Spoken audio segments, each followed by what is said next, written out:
Celine Evangelista beber fakta hubungannya dengan Mayor Teddy. Belakangan, Mayor Teddy dikabarkan menjalin kedekatan dengan artis Celine Evangelista. Isu itu berhembus usai sejumlah unggahan Celine Evangelista yang berpose dengan boneka teddy bear yang menuliskan caption untuk seseorang. Menanggapi isu yang beredar, Celine Evangelista akhirnya buka suara. Celine Evangelista tak menampik kedekatannya dengan Mayor Teddy.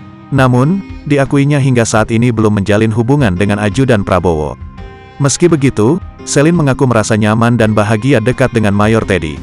Untuk yang dimaksud mungkin nanti, cuma untuk saat ini kita menjalani apa yang membuat kita saling nyaman dan membuat kita bahagia, ungkap Celine Evangelista dilansir Cumi-Cumi, Selasa, tanggal 20 Februari tahun 2024. Lebih lanjut, Celine mengaku belum menjalin hubungan dengan Mayor Teddy lantaran masih merasa trauma dengan rumah tangganya dengan Stephen William yang retak.